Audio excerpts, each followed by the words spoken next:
All right, welcome everybody. We're starting back in the Department of Finance and continuation of our meeting from a couple of days ago. So first of all, I'm going to read the substitutions. So for Keep Spear, MAJ Wall, MAJ Purdy is here. For MHA Tripper, we have Minister Lovelace. For MHA Gavin Walsh, we have Minister Studley, and for MHA Cora, we have Minister Davis for part of the meeting, and MHA Cora will be here for the other part of the meeting. So next on the agenda, we will move the minutes of the meeting on April the 15th, moved by Minister Lovelace, second by MHA Party. All those in favour? Aye. Against? Carried. All right, a bit of housekeeping before we get going. Of course, most people were here to know that you need to waive, and because we have a new system in place, sometimes it's a bit delayed. So just to, wait for the light. Always repeat your name before, because for recording purposes, we need to know who is speaking, and the people behind the cameras, the microphones, may not know everybody in the room. Also, the water coolers are in the back, and we ask you not to adjust your chairs. So we're going to go around and identify everybody. I know we've done it before, but there's a few different people here, so we're going to do the identification. MHA Paddock. MHA Paddock, MHA for Bayvert, Green Bay. Hi, Megan Winter, Research and Policy Analyst with the Office of the Official Opposition. MHA Craig Party, District of Bonavista. Jim Din, MHA, Jim Din, MHA for St. John's Centre. Scott Fleming, Research and Policy Analyst, NDP. Sarah Studley, MHA from Mount Sion. Bernie Davis for the beautiful district of Virginia Waters, Pleasantville. Elvis Lovelace, District of Forge Bay, Cabla. Eileen Anderson, GMO Research. Minister? Siobhan Cody, MHA, St. John's West. Michelle Dewar, Deputy Minister of Finance. David Drover, Assistant Deputy Minister, Finance. Doug Trask, ADM, Economics, Fiscal and Statistics. Elizabeth Lane, Secretary to Treasury Board. Lisa Curran, ADM, Human Resources, Treasury Board Secretariat. James Duty, Director of Benefits Administration. Brendan Hanlon, Comptroller General. Nicole Abbott, Departmental Controller. Diana Quinton, Communications. Tom Nemec, Director of Treasury Management. Bruce Keating, President and CEO with the Newfoundland and Labrador Liquor Corporation. Cheryl Witten, Chief Financial and Information Officer with Newfoundland and Labrador Liquor Corporation. Thank you very much, and I'm going to ask the clerk to call the first headings. Consolidated Fund Services 1.1.01 to 1.4.01 inclusive, servicing of the public debt. 1.1.01 to 1.4.01, and I'm going to ask Mr. Cody if she would like to continue on with a few opening remarks. Thank you very much, Chair, and wonderful to be back here this afternoon on such a lovely day. I will say that we have invited Newfoundland and Labrador Liquor Corporation to join us today. I'm very happy and pleased to have the CEO, Bruce Keating, as well as CFO, Cheryl Witten, here this afternoon. I've spoken, I think we're all in agreement that to be expeditious with our time, we'll go to NLC in case there's any questions for the Newfoundland and Labrador Liquor Corporation. Allow me to say that it's a very well-run, and congratulate Mr. Keating on such a well-run organization. As you've noted over the last few years, we've actually now have increasing and basically, I think, historic dividends coming from Newfoundland and Labrador Liquor Corporation. Last year, we budgeted I think it was $201 million in the 24-25 budget, and I think we're going to realize $210 million this year because of improved sales and improved management, and I thank them for that. This year in budget, we have $206 million that we're anticipating, so a $5 million increase over last year in terms of budgeting purposes. And that's mostly because of the improved economy as well as the proceeds from cannabis sales. I will say, Liquor Corporation, just to give you an example, when you look at sales to dividends of Newfoundland Liquor Corporation to other organizations of the same ilk, for example, in New Brunswick or Nova Scotia, our sales to dividend is 54% here in Newfoundland and Labrador. 54% sales to dividend. In New Brunswick, it's 38%, and in Nova Scotia, it's 33%. I think that is an illustrative of how well run Newfoundland and Labrador Liquor Corporation is, and of course 630 well-paid employees across full network, and we're continuously improving and updating, and we have a very strong and dedicated board of directors, and of course Mr. Keating is well regarded and well known within the industry, but also in the convenience and commodity industry. So I'll leave it at that, and welcome Mr. Keating and Mr. Whitten. 2 estimates is the first time Newfoundland and Labrador Liquor Corporation has ever been before estimates, and there's only 1 line in the estimates book pertaining to the Liquor Corporation, of course, but I have distributed their annual report for your edification. That's been published. Thank you, Mr. Cody, and we're going to start with the first round of questions. We're going to start with 15 minutes for the first round and 10 minutes for every round after that. And we are going to be dealing for the first while with the Newfoundland Corporation. MHA Paddock. MHA Paddock. So after quickly digesting the annual report over the past 5 minutes in your preamble, I guess I'm now in a position to ask 3 or 4 questions on NLC. So looking at Schedule 1, and I'm not sure the CEO if you have that in front of you, but I'm just there's a slight decrease forecasted for NLC, and it's budgeted for fiscal year 25-26 of $206,624. I'd just like to hear from you with regards for that slight decrease.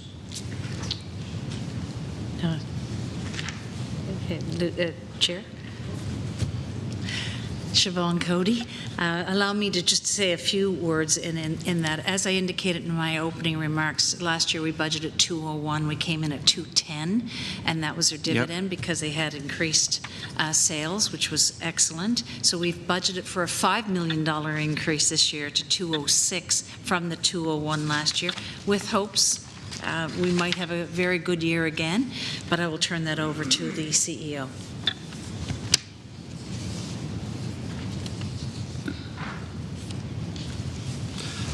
Bruce Keating.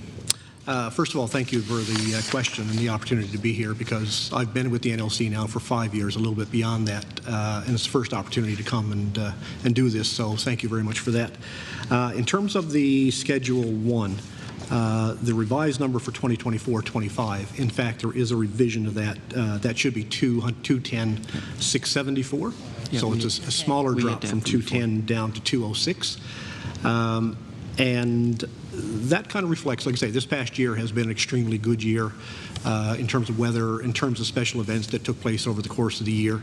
And cannabis sales continue to be very strong as well. So I know in the current, in the 2024-25 year, we're actually expecting retail cannabis sales in the province to be about $102 million.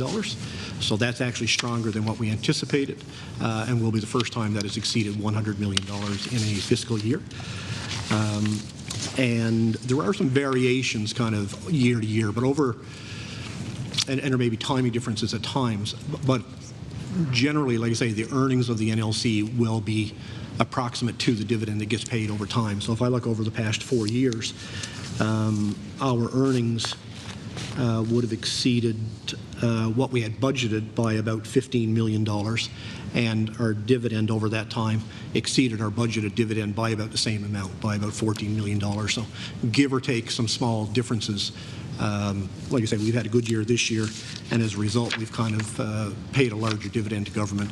We've budgeted for 206 next year, given the uncertainty around tariffs and so on that are happening in the marketplace, and the overall kind of slight decline in consumption that's happening in the province. We're looking forward to delivering on that, which would be our 6th consecutive year being north of $200 million in our dividend. Mr. Pettick. MHA Pettick. So the next couple questions will be focused on the cannabis side. So going into 25-26, what, as a percentage, what's your forecast with regards to the cannabis contribution to the overall dividend? I'll refer to Cheryl now in a second. I'll speak to cannabis in general terms, in that the market has matured significantly over the course of 6 years. So, as I said, now this past year we will look at being at about $102 million in retail sales. Our margins on that are significantly less than what they are on beverage alcohol. So the bottom line impact is less, just given the nature of that. And also what we've seen since legalization, and it probably came as something that wasn't expected, but over the last 4 or 5 years as well, there's been a fairly significant decline in the retail price of cannabis. So if I go back to 2018, 2019, most of the modeling at that time expected cannabis to be at about $10 per gram. Right now, you're probably at about $3 to $3.50 per gram. So there's been a significant drop in the price of cannabis at the retail level in the industry. And even for the coming fiscal year that we're now in, 2025-26, we're expecting cannabis prices to drop on average about another 1 percentage point. Cheryl may be able to answer a little bit more detail on the financial impact of cannabis on this year's numbers. Okay, thank you. Thank you, that MHA Pettick again. And I guess this is just an observation, because I've seen where a number of my veteran friends are using medical cannabis to address some of their PTSD. So I'm wondering then, on that side, are we picking up all the medical cannabis sales, or is there stuff coming in directly to them via mail from other provinces?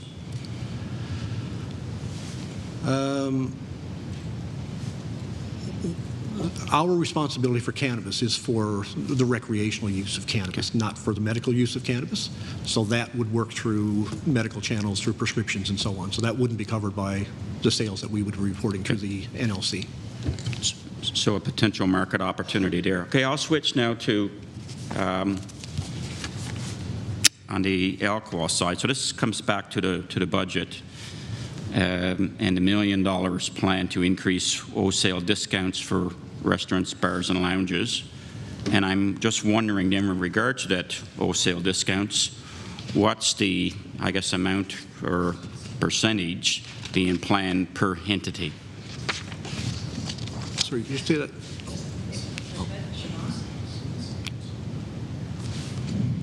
Mr. Cody? Thank you. Just on that point, we've increased that discount rate from 5% to 10%. So I think, and that covers, I don't know if we'd have the breakdown by either restaurant, bar, or lounges. Most of them are all interspersed. So what we've done, and that is, so going from 5% to 10% is basically matching now what Nova Scotia is doing. Mr. Pettick. And $800,000 for compensation on products purchased by brewers, agents, and liquor express retailers. So again, I was just looking at a on an entity base with regards to that allocation. Yeah, we have that. Mr. Cody, your light's that on you. Mr. Cody. Minister Cody. I said my own name.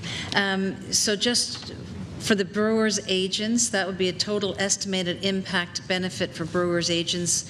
The total is $527,000, roughly about $1,000 per brewer's agent. And I'm saying roughly. And then under under liquor expresses, it's the total estimated impact benefit to liquor express operations is $317,000, or an average of about $2,200 per liquor express operator. Okay. That's all the questions I have of NLC. Thank you. I need to further digest this over Easter weekend. I'm sure Mr. Cody will be only happy to answer any questions. No, but we can continue now on CFS. If you would be so kind to go to NDP if they have any questions. And this is the 23-24 annual report. Has been out for some time. MHA.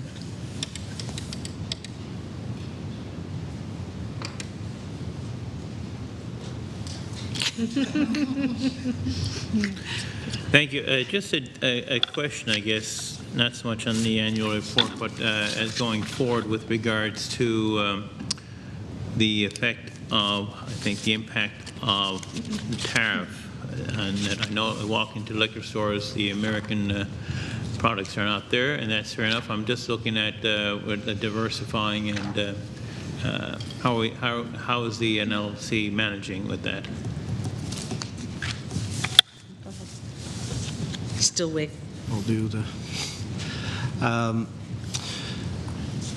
I think with the trade dispute and with the tariffs, it's obviously a challenge because there's so much uncertainty for everybody trying to deal with that from a policy perspective and from an operational perspective. We took the step immediately in consultation with government to remove the product from the shelves from both our corporate stores and liquor expresses. And we've discontinued purchases from any of those suppliers. And we've worked with those, with our agents in the liquor expresses and that to kind of work that through the process. At this point, like I say, we're in the process of kind of bringing that product back into our distribution center, and that will be a process we will do over the next probably 2 to 3 months based on where the pressure points are, because liquor expresses need the space, our corporate stores need the space as well. But also, in a lot of cases, that product is out of boxes, needs to be put into boxes. So just the practical issues that we've got to do to get that back into a shape into our distribution center that we can do something with. Over time, like I say, we're going to have to determine how we deal with that inventory, which is approximately about $3 million at cost in terms of how we deal with that. And I think we will be guided by our consultations with government on that, but also in terms of how things unfold on the tariff side. And do we get to a point whereby we either make a decision to liquidate that product or we get to a point whereby we resolve the trade dispute issues and we restore that product and put it back on the shelf.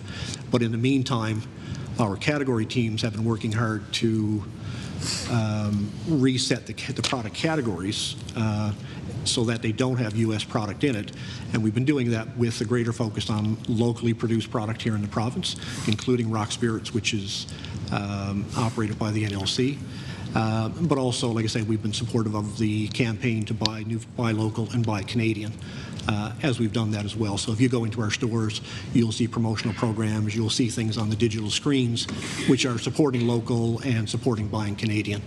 And as we kind of move forward, I guess, in the weeks and maybe months ahead, then we'll have to make some decisions about the U.S. inventory and how we adjust maybe medium to longer term in that respect.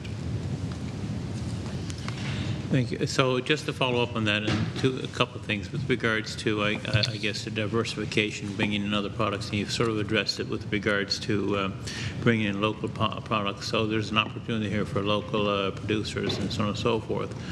But in terms of other countries' wines and alcohol, I'm assuming where you're reaching out, looking for maybe things that would replace the American brands and. The other part, I guess, in relation to that in terms of sales, I'm assuming then that you haven't seen a decrease in the sales overall. People are, and I would assume people are, okay, you know what, I would have bought an American wine, but I'm buying more wine now from another country. So that's the other part of it in terms, two parts, the diversification piece, making deals, looking at bringing in products from other countries, and overall, have the sales at stores been impacted? Maybe that you're noticing that, you know, since you've taken the U.S. products out, there's been a decrease, or have the sales been just as consistent and people are just going to the other products? First of all, our category teams, they do what we call product calls. Probably do that 8 to 10 times a year for different categories and subcategories. So they've been working through that process to go through the product calls for new products that we can bring into the market, recognizing we're not putting U.S. products on the shelves. So our category teams are working through that, and they will do that. There's obviously different issues if you're going to bring a product in from Ontario as opposed to a wine from South Africa. That has different implications, but they will work through that process to get the product there. Overall sales performance, we have been, it's only early, we're only a couple of weeks into the new fiscal year, but what we saw kind of from February through March and into early April, we're kind of cautiously optimistic in terms of how the sales performance have been. And I think when we look at the categories that have been affected, customers, the most loyal category for customers is the spirits category. So whether that's your Old Sam, or whether that's your Jim Beam, or whatever it might be, customers tend to be very, very brand loyal in the spirits category. That's much less true in the wine category. So a customer switching from a California wine to an Ontario wine to a French wine, that won't be, I don't think, as great of a challenge from a customer behavior perspective. The spirits will be a little bit more of a challenge, but again, we're working very, very closely with the category teams, but also in consultation with other provinces in terms of looking at the products that are the best options, given that the U.S. product are not on the shelf, and what customers, even working with looking at data in terms of where customers have been going, and here and in other jurisdictions with their buying patterns. So if somebody was originally buying a lot of Jim Beam, where is that customer going today? And making sure we have those kind of products, because at the end of the day, we still want to provide a range of products that our customers want and give our customers the very best experience we can give them. Perfect. Thank you. That's it, Chair.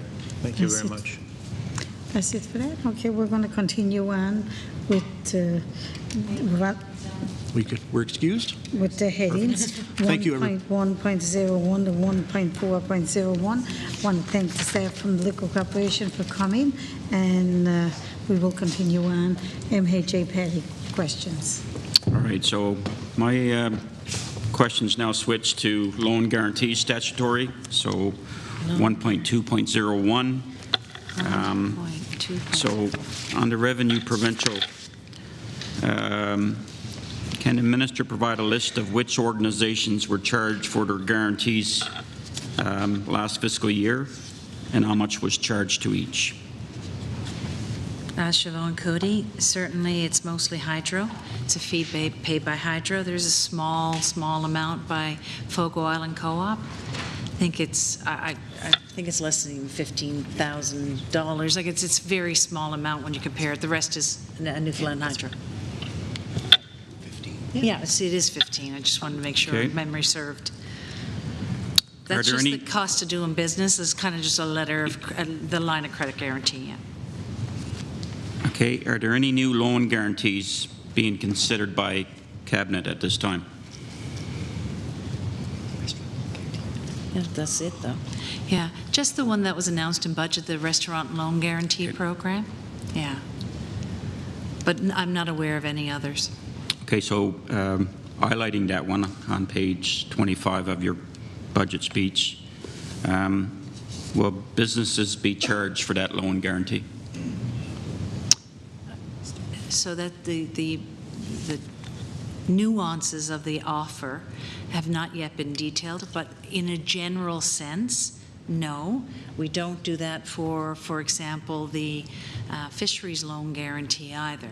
So it would be, they're still working through, I know they have meetings already this week, but they're still working through the details of how that program will be unfolded, because you have to consult with industry, obviously. But I can tell you for the fisheries loan guarantee, there's no cost for that. Okay. I'd now like to switch over to debt management expenses. So 1.3.02.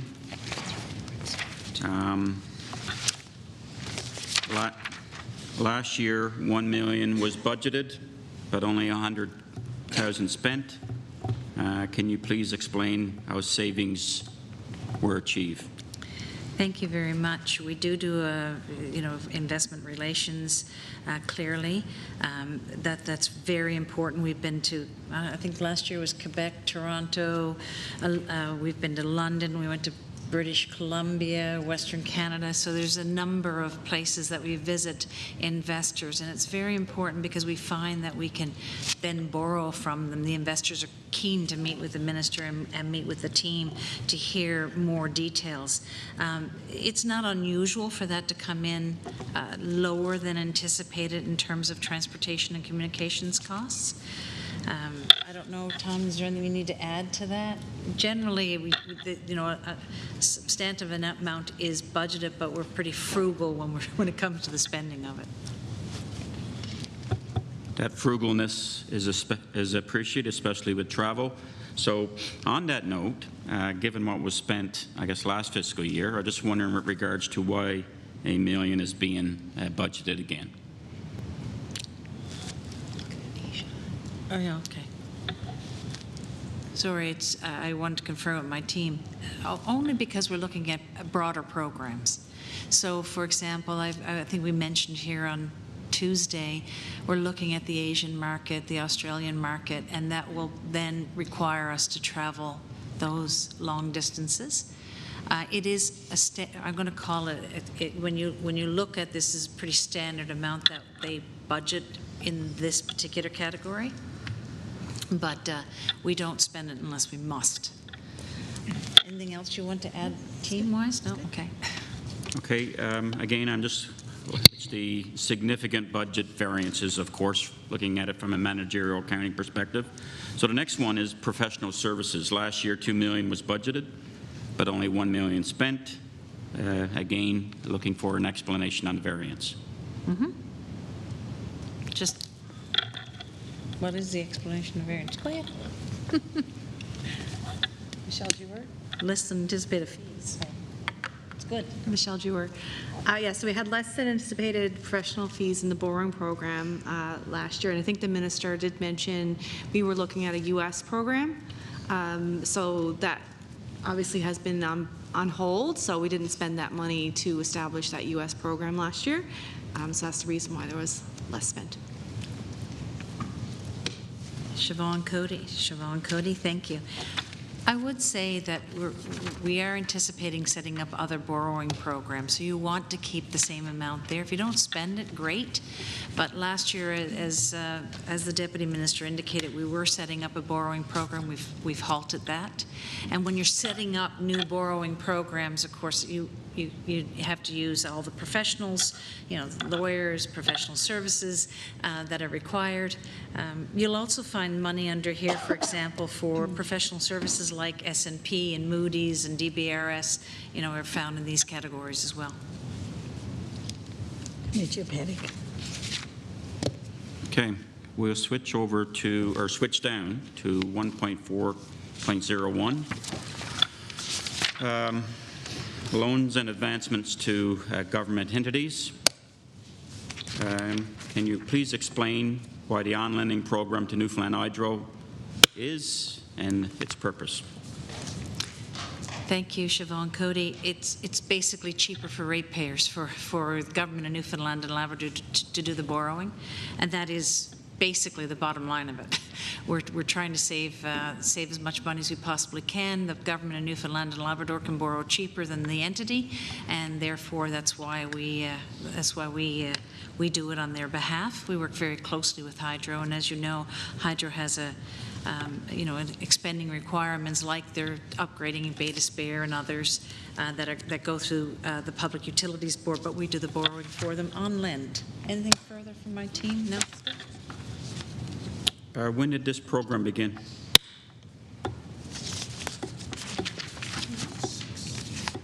Probably around 2016. Around the time that we entered into government, so around 2015, 2016. 2016, my team was saying I wasn't in this role at that point.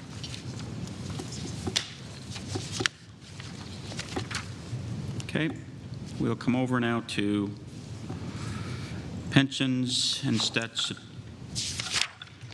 gratitudes, statutory. So 2.1.01. No, we're not, Mr. Petty, we're not down to that subheading yet. Okay, sorry. We're doing subsetting 1.1.01 to 1.4.01. We have to close up that setting before we move on to the next one. Do you have any questions remaining on this bunch of settings? Those headings. Do you still have questions under those headings? Sure, I'll ask a final one then. If you got time there, might as well use it, right? So, absolutely. With regards to Newfoundland Hydro, so 300 million this year. Will this replace old debt that Hydro has coming due? Yes. Some of it is. Do you know how much it is, Deputy Minister? Oh, please go ahead. It's just hard to get the attention. Michelle Dewar. Yeah, so the full 300 million would be for rolling over debt maturities. Yeah. Okay. But we do, Siobhan, Cody, we have attached now sinking funds to hydro debt. So hopefully in the future we won't have these rollovers, right?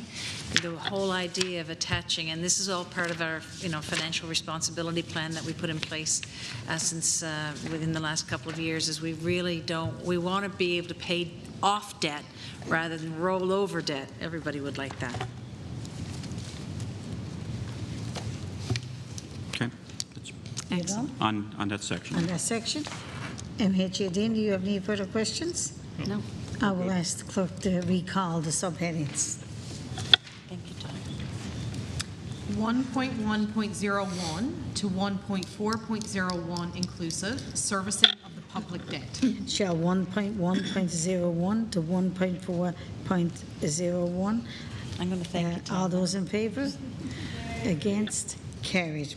I ask the clerk to call the next. Could I, before we move on to the next section, I just want to thank Tom Nemec, he and his team do an outstanding job for the province of Newfoundland and Labrador, and his and his team's expertise are very valued as part of the public service, but also on behalf of Newfoundlanders and Labradorians. I didn't want him to leave without giving that to him and his team the thanks that they so rightly deserve. Thank you. And if I could just echo Mr. Nemec, I truly. Okay. MHA Paddock, if I could just echo Mr. Nemec, truly appreciate your detail in regards to explaining some of the bonds and your lending program. So well done. Yeah, it's a good guy. All right, we're going to carry on. 2.1.01 to 2.3.01 inclusive, employee benefits and other payments. 2.1.01 to 2.3.01 MHA Paddock. Okay. Yeah, so 2.1.01, contributions to pensions.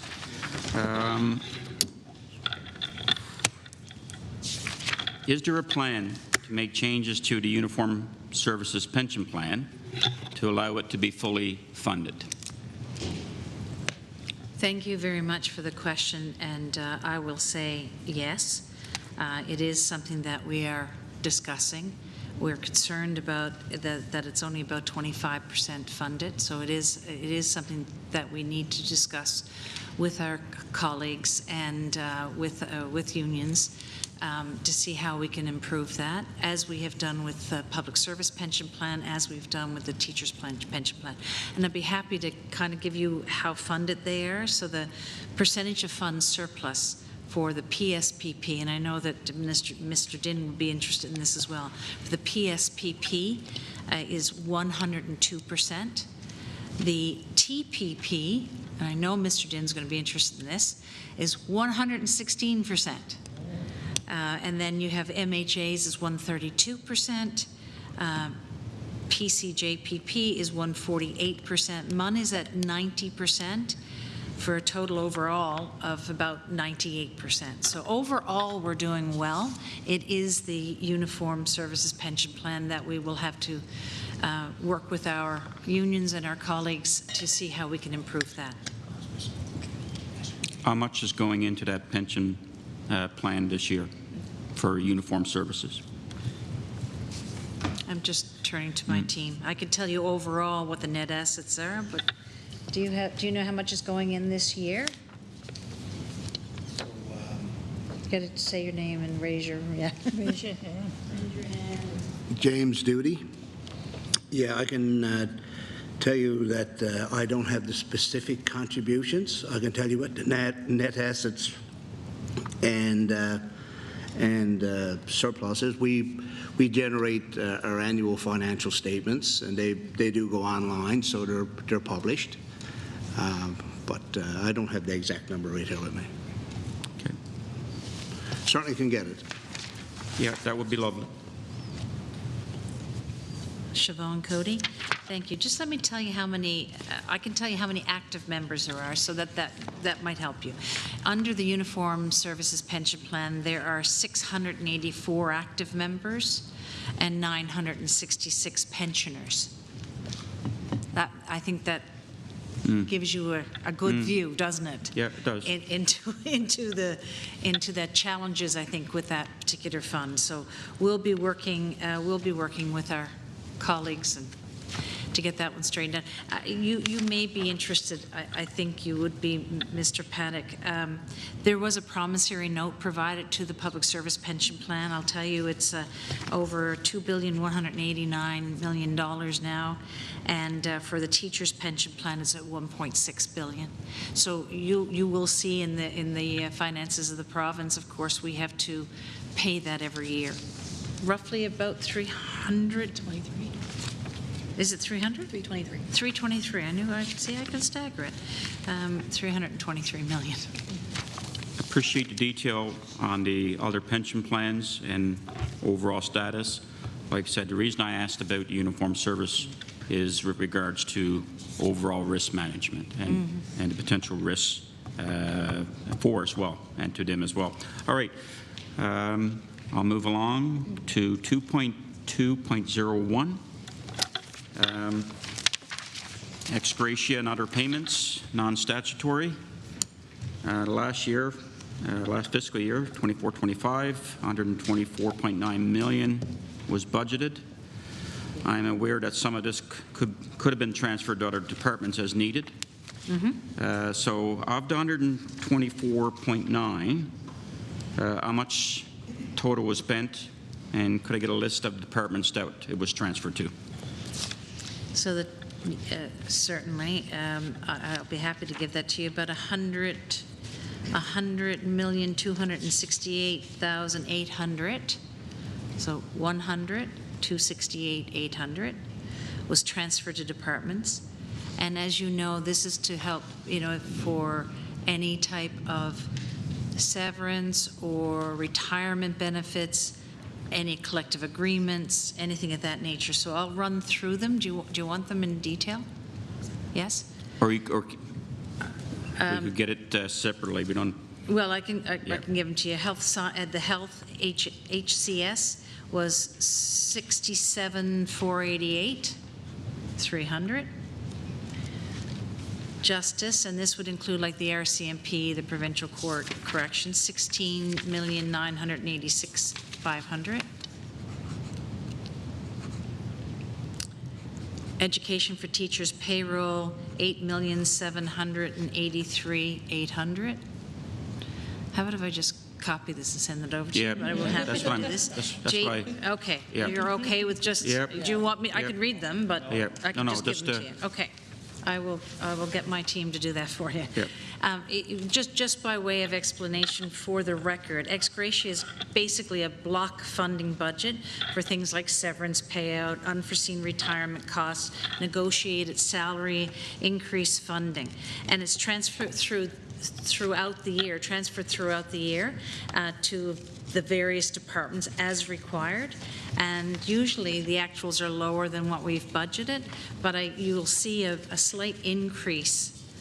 Well, it's not slight. You'll see an increase in 25-26, and that's because of the next round of bargaining for doctors, RCMP, so some big categories. Okay. That takes care of my next question, or what was my next question. Okay. All right. So I'm just looking for a quick explanation on line revenue provincial and the variance there. So it was budgeted 602, was actually 37.5, and for the new fiscal year, back to 552. Do you want to take that, Miss? Want to introduce them? Elizabeth Lane. Deputy Minister. So this particular line, again, as you stated, it was 602.5 budgeted. It was 37.5. That 37.5 actually is with respect to revenue or recoveries collected from a legacy pension plan. It's called the HERT pension plan. It was out of a collective agreement that existed, that no longer exists, that paid additional benefits, had different special provisions for employees, and when it ended, I believe it was in 1991, employees under that program were grandparented. And this is a recovery that comes back, that is collected by PTAM, which is the plan administrator, and then it's recovered by Consolidated Fund Services from P10, as they do not, the HARP plan is not a part, they don't administer that plan. So 37.5 that you see as the projected revised would be mostly from that recovery. Originally we had 602.5 budgeted because there was also expected recovery from specialized work with respect to the various pension plans. From actuarial work to market studies and other consulting work that had been planned. When that work is completed, the monies or funding associated with that would be recovered from the appropriate pension plans. In this particular case, the work is still ongoing. Okay. And a final question here on this is the debt expenses. I see there's no variance there across those lines, so I take it that is as a principal based. So that's the deferred pension contributions, 2.3.01. Okay. Next grade. 2.3.01. Oh, 3. Sorry. 11 debt expenses. Yeah, so there's no variance. I take it that is that a principal? That's the prom note that I mentioned to you. So P10 was 188 million over 30 years. TPP, the teacher's pension plan, was 135 million. Total of 323. Okay. It's part of what we borrow. The 4.1. That's it for questions in this section. MHA Dean. Thank you. Just with regards to the promissory notes, just to make sure we understand what they were for. It was part of that deal to go to joint sponsorship. That money was used to pay for the unfunded liability for retired teachers who no longer had the ability to contribute to the pension. So that was part of the deal, that government would take responsibility for that and as part of the joint sponsorship. Although it's good to see, as I was trying to point out last year, that the plan was indeed in a sort of a excess, and that's a good thing, and it's maintaining that.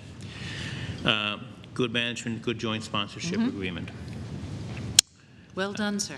It was one of, I guess, it was one of my legacies when I was president. So that's one of the things we were determined to make sure was fixed. I'm just curious, though. It's interesting that the PSPP is 102% funded. I know it was up around where the TPP was at one time. I'm not sure what the reasons are, but I'll ask this question in light of the trade war. And I know once plans tend to be, once plans are fully funded, the asset mix changes, and you're more or less. I'm just wondering what are the concerns right now? That would be one of my concerns as I guess investments become more volatile and things which we could count on, or investments which you could count on maybe become a little bit less, be a little bit riskier. I'm just wondering any concerns around this. I will say that I think we have global volatility, but we have some incredibly good experts who understand the markets, and they have very diversified portfolios, of course.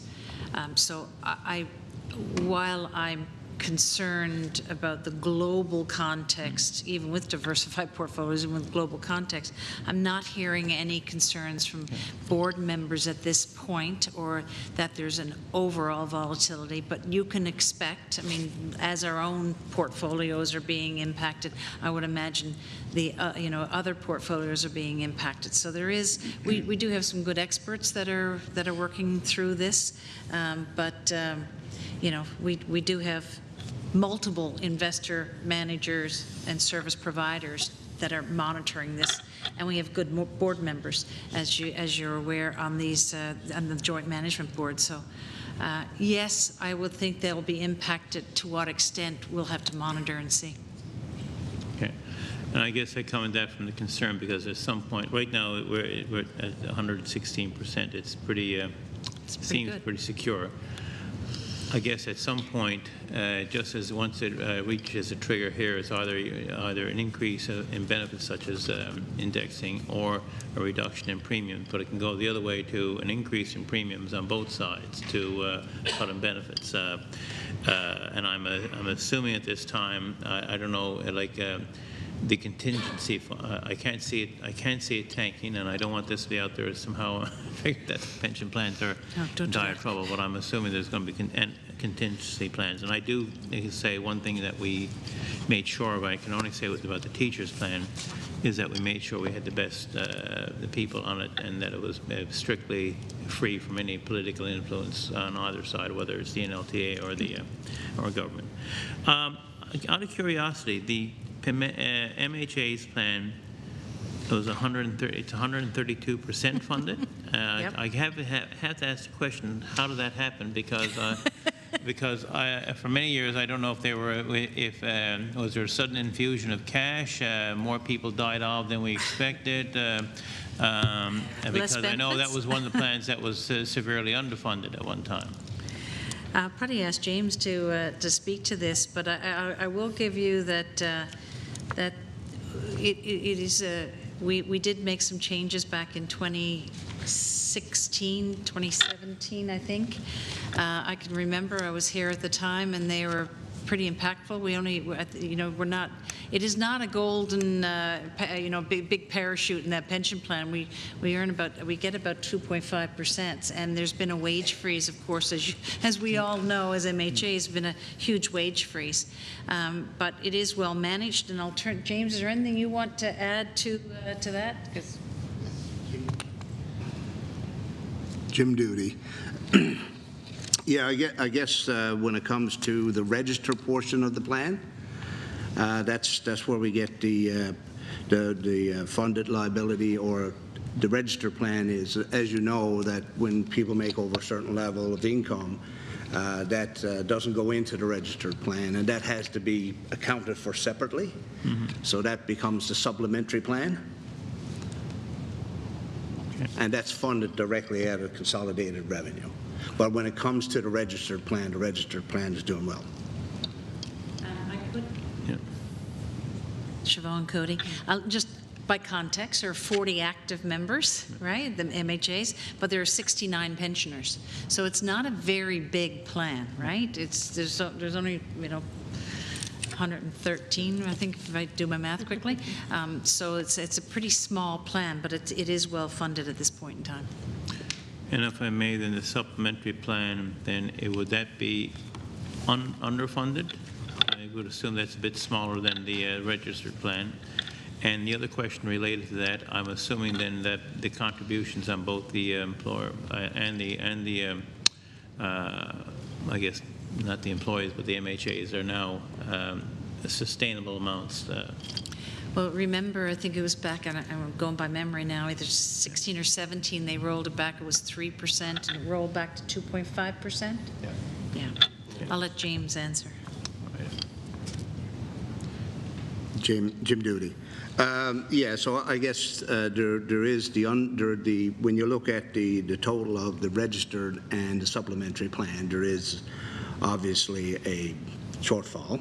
But again, the registered plan is, when you look at what is contributed to the plan, there's sufficient current contributions made to match the obligations of the plan.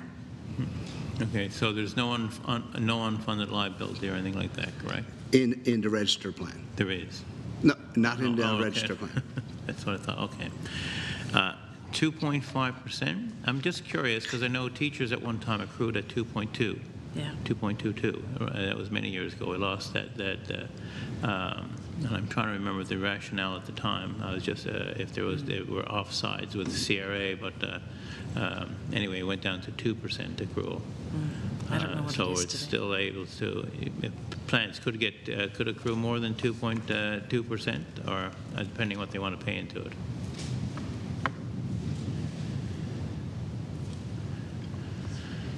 James Duty? Okay, sorry. You know, each year CRA sets a limit as to what is acceptable from a contribution rate, and that's what decides what the appropriate contribution rates are. So when 2% is pretty well the appropriate level. When you look at anything that goes over that 2% generally, then that's considered over and above what the registered plan would allow to pay. So that would go then into the supplementary side. So to your question, yes, the 2% is in line.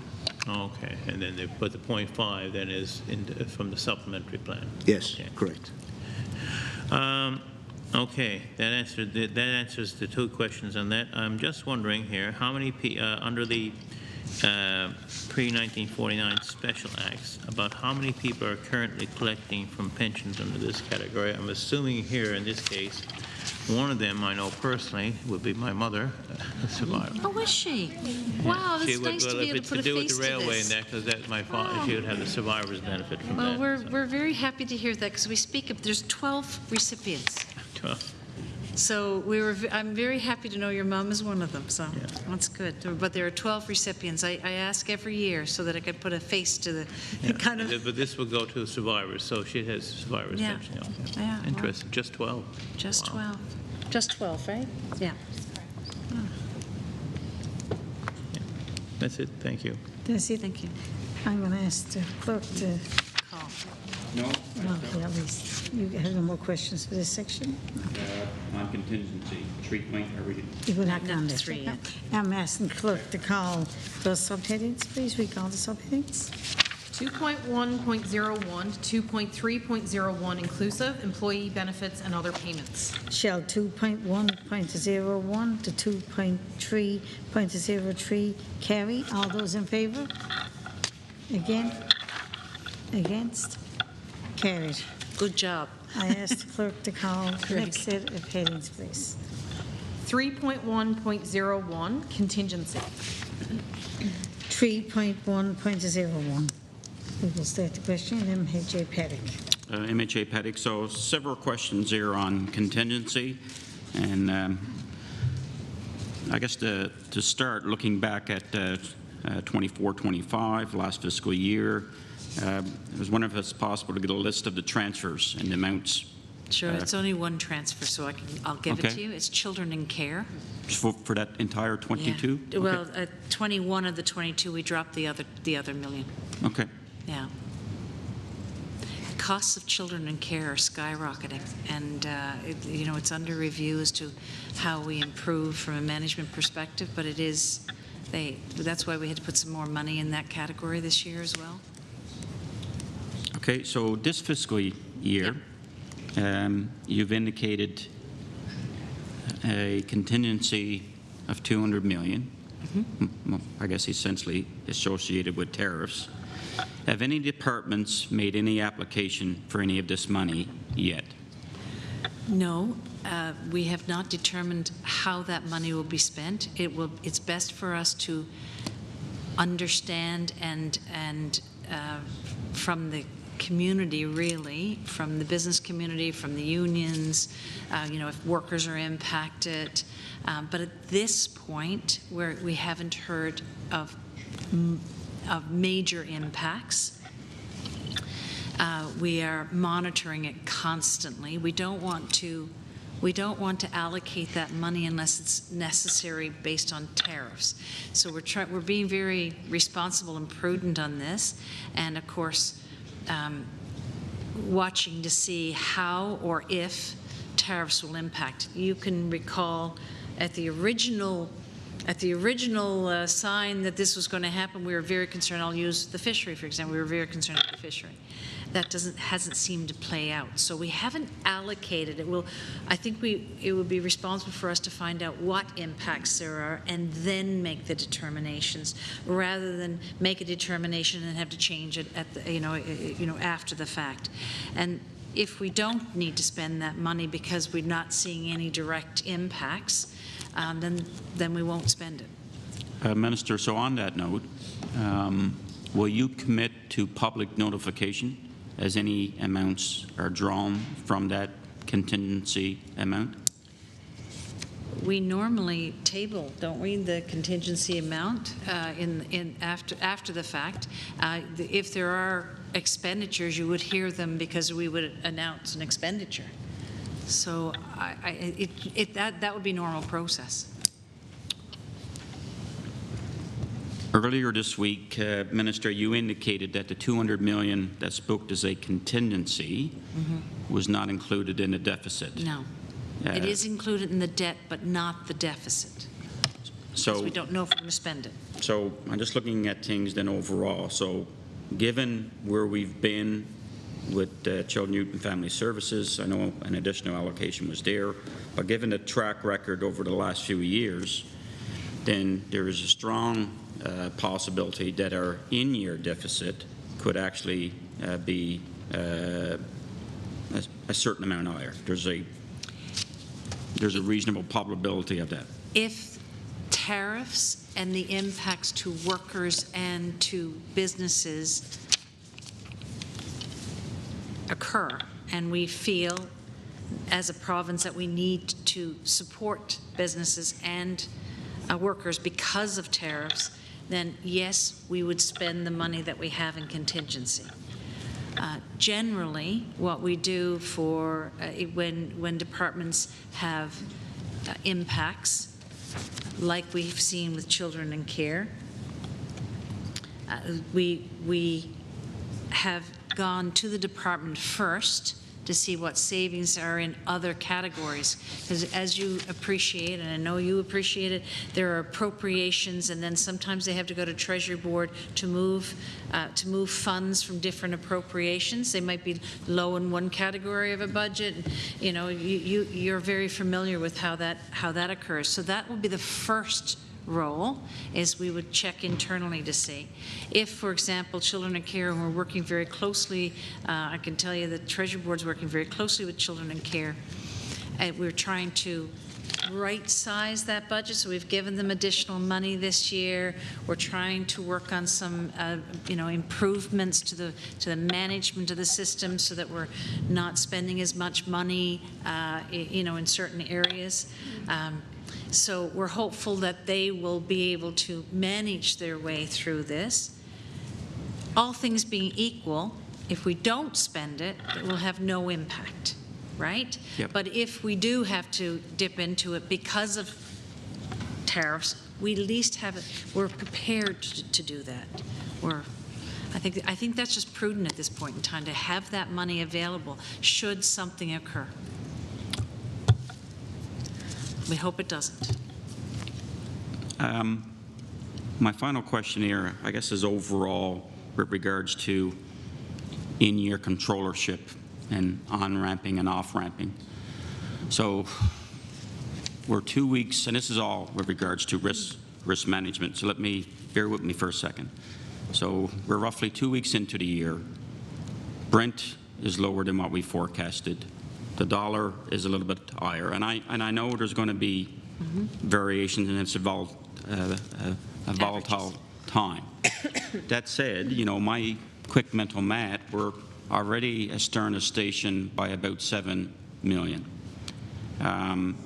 You indicated that we would wait to the mid-year review to do that analysis. So that would bring us out to, you know, September, and by the time that gets out, we're looking at probably October, and then to make any fundamental change, you're looking at the last quarter.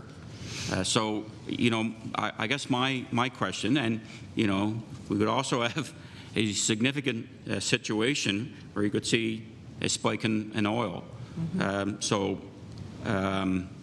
After the first quarter of the year, when I was in previous life, I always kept two things, I guess, nearby, and that was an opportunity to on-ramp and the opportunities needed to off-ramp.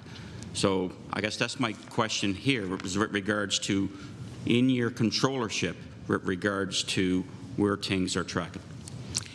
Thank you for that, and you are absolutely correct in that is the responsible way to monitor, and we do.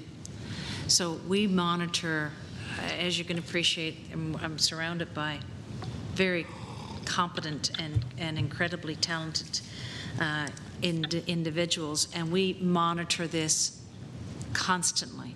I can tell you that we are, you know, we're seized with it, actually, if I can use that term, both in finance as well as in Treasury Board, because, you know, one is allocating the money, the other spending the money. So in both areas, we monitor it. And if, for example, we're seeing terrible trends, then there may be things that we do early, like it could be as early as June, where we say, okay, travel needs to, you've done this before, travel needs to slow down, you can't make this expenditure, you have to, you know, watch your hirings. There could be things that happen. It really depends as we monitor what changes that we're seeing.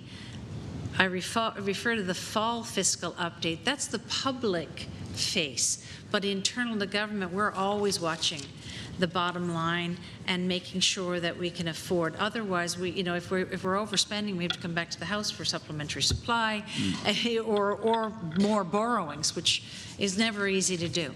We have come back for supplementary supply, but for other reasons in times past. But what we really try and do is manage within the budget itself.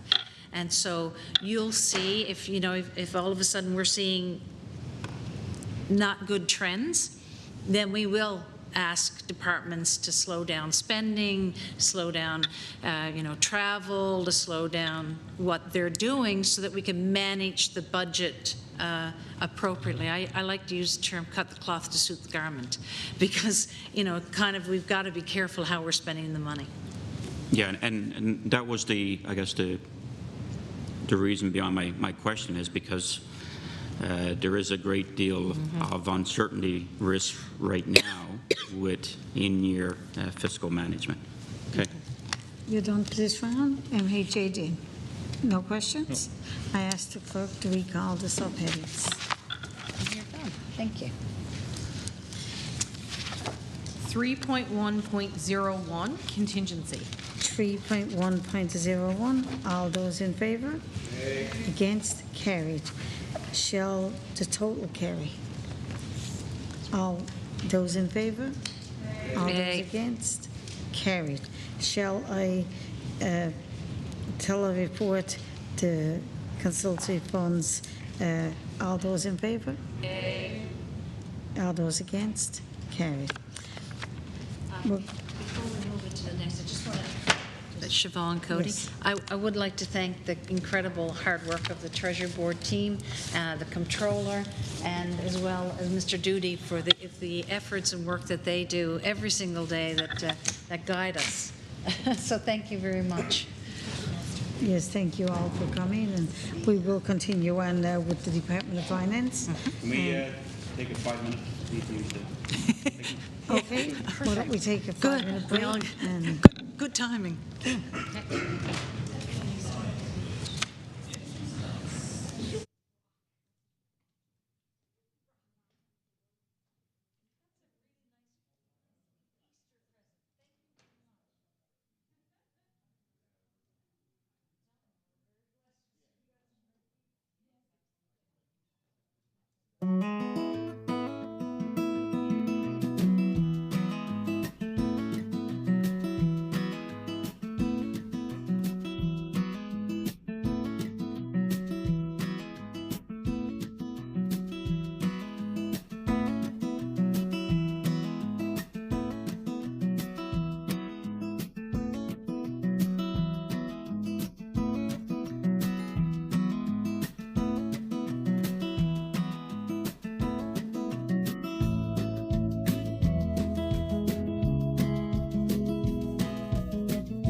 All right, folks, we're ready to go, and thank everybody for bearing with us during the little break. We're going to continue with the Department of Finance, and I ask the clerk to call the next set of headings, please. 1.1.01 to 1.3.01 inclusive under the Department of Finance, Executive and Support Services. 1.1.01 to 1.3.01. MHA Pay. Okay. We'll start with, I guess, a broad question there first. How many employees are in the Department of Finance? You got that? You go for it. And I guess while you're looking for that, just give me a breakdown, if you could, as well. Permanent, temporary, full-time, and part-time. Michelle Dewar? So we have a total of 221 positions, 106 permanent, 91 temporary, and 24 contractual. Do you want to tell them why so many are temporary? And contractual, yeah. So from a temporary perspective, we do have a couple of temporary programs, in particular the home heat supplement program.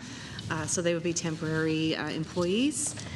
And contractual, we would have, we do have some positions that are in the midst of a departmental reorg, so we don't have them fully in place yet. So once that reorg is in place, we'll post them permanent, but in the interim, we're doing contractual until we get that finalized.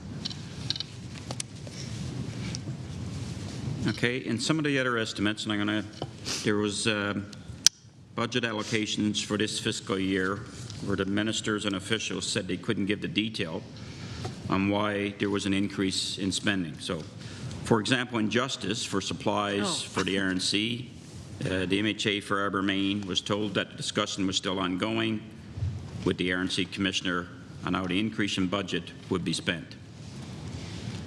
In the Department of IET, the MHA for Terranova was told when talking about a business investment program that 2 projects were close to being announced, close enough to tell finance to book the money, but not close enough to talk about the details and estimates. Could you provide some insight on the budget process and how money could be put into the budget, but the details not worked out? I can't refer to other people's estimates or what may or may not have been said, but in the budgetary process, as you can appreciate, you know, a department may come forward, and I'll use a specific example. Yep. I'll use the loan guarantee program for restaurants. So it comes through a budgetary process. You know, we've had a lot of demand from the Restaurant Association for support. How can we support them? Why don't we do similar to what we've done, you know, to help them in 2 ways? We put more money in their pockets by increasing their commissions, but we could also do a loan guarantee program. And so we develop the broad strokes saying that these are the types of supports that have been requested, and through a budgetary process we're going to allocate monies. Then once you make the announcement that the monies are available, then you start your consultations. So I can tell you, for example, tourism has now met with the industry to say, okay, let's get into the how are we going to do this? What are the parameters around doing this? And therefore, so the allocation is there, but the program will be announced, I would say, in the coming weeks as we go through the consultation process. So that's not an unusual circumstance in that you have allocated the monies, right? You've allocated from a broad strokes, but you need to get more granular in before you can do the major announcement. Yes, you want to add?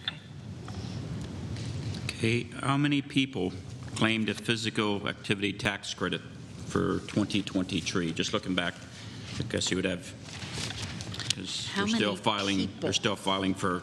We're still filing for this year, but I can tell you, you don't have that number? Yeah, we wouldn't have it at that granular detail. We can try and, would we be able to get that number? No? No way of getting would it? you, okay, so would you have the total amount then that was spent? Yes. On the. Can you tell me where it is? And I'm just we're frantically, because it's not in the order, Okay. we just got to find it in Schedule A. Page 27 of statements and schedules. 27, there's multiple things here. Schedule A. Physical activity. There it is, look, physical activity, page 27 of the statements and schedules, page 27, you'll see physical activity tax credit, 7.3 million. It was 5 million. It was 5 million in 24-25. It's now at 7.3 million. Okay, thank you. Last year in estimates, there was a discussion about core funding for community groups. It is my understanding that that discussion was about the Department of Finance building a portal that all funding throughout government will be able to be accessible. Is there an update on this initiative? Well, I'm going to separate one from whether or not an organization gets core funding from the portal, just for a second, just for expediency purposes.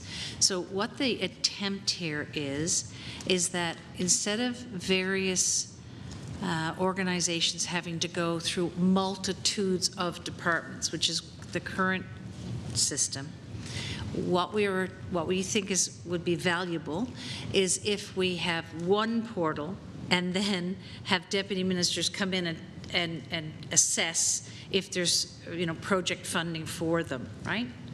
And so we've had multiple discussions with organizations as to what that portal will look like. We've talked to departments, and we've kind of built, I'm going to say built, but we've kind of envisioned what that portal could be and how it could effectively work, okay? Now there's a separate, there's a mechanism within government then that would have to occur that various departments, depending on project funding, because it depends on what the approach, and no matter, whoever is sitting in government, they're going to want to put their priorities, right? Maybe your priority is mental health, so your funding is going to go towards mental health programming. So you have program funding available in various departments for that entity. There is an ask by some to become core funded. What does that mean? Core funding would mean that they would get a stipend guaranteed every year, and you would have to do multi-year funding for that stipend. Now, multi-year funding is a little bit challenging under the Financial Administration Act. So I'll say that, and I do think, and we should probably have a look at that, but under the multi-year funding is challenging under the Financial Administration Act, the mechanism of how doing it. There's also a challenge of who do you fund under core funding, right? I will say, and I understand in the city of St. John's, for example, there are probably dozens, maybe up to 100, different organizations that supply and service homelessness, right? You can't fund all of them out of the people's pocket. That would be impossible. So, you'd have to pick winners and losers, and then some organizations are going to be challenged by that. Whereas with program funding, you can allocate your monies to organizations that are delivering on those services. So while we're having ongoing discussions, and we are having ongoing discussions, we've done presentations to the name of the Community Services Council. They brought in a whole bunch of people. We've looked across government to see what's the best way of doing this. How do we get core funding for those programs that are delivering programs on behalf of the government of Newfoundland and Labrador. So it's a little complex. We are still working our way through this, because we don't want to also have an unintended consequence that you stop funding something that is valuable, and all of these programs are valuable. So right now we're still in the what I call the project phase of offering various organizations project funding. Sometimes they go up, sometimes they get more, sometimes they get less. But what the community has said to us is, look, for their improvement and their longevity, they would like to have an understanding of what funding may be into the future. I understand that because I volunteered a lot and was on a lot of voluntary boards and directors. But it is challenging. So let's just say, there's a change in government, a change in direction, or something emerges like what we've seen emerge with homelessness. You may need to put more supports there. So it is a complex circumstance, but something that we're still continuously working on, and I know each department is kind of seized with this, but the Department of Finance is seized with it because I think there's got to be a better way of doing it. So we're still working our way through it is a short answer, but it is complex, and we want to get to a place where we're satisfying the needs of the organizations, but also ensuring that we're doing the right things with the people's money. All right, Richard Petty, your time is up for this round. Sorry. MHAD. Thank you. Lots of time. Just to clarify, with regards to the number of contractual vacancies, I didn't get that number. No, go ahead. I think you had 106 permanent, 91 temporary, but I didn't get the number for Michelle Jewart, 24 contractual. Thank you very much. So will we be seeing balanced budget legislation sometime this year? That would be up to the House Leader. It is on the books. It is prepared and ready to go. I've often said, and I think you'll appreciate this, Mr. Den, there were skeptics to balanced budget legislation, mostly concerned that we would balance it. We would balance the budget regardless of the needs and concerns of the community. And I want to get to a place where we balance the budget without having impacted the people, the province, in terms of what their needs might be. So that's why we have balanced the budget in one particular year, but we've been close. I always say that as long as you're within a band, a range, and I'm going to say I like 2%, but could be, right now we're at 3%, but as long as you're within 2% of your revenues, and my deputy might want to add, she might want to add her voice to this, but that's pretty balanced, right? Like you're not going to be at zero. That's for darn sure. So you're either 100 to 150 million in deficit or 150 million dollars in surplus. You got to be careful of this. I wanted to get to a place where we were proving to the people of the province, proving to, we had some union leaders that were concerned about it. We had business community who really wanted it. So we want to get to a place where we're proving out that while we can make the investments, and we have made tremendous investments, we can also be fiscally responsible.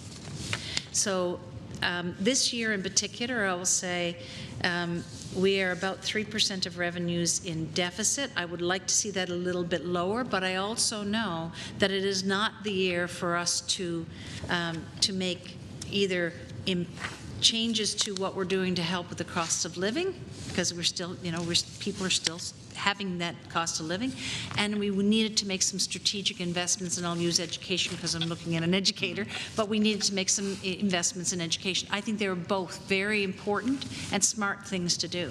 So being within, I'd like to get to zero. I'd like to get to that place because I don't like adding to the debt, but I think it's a reasonable place to be.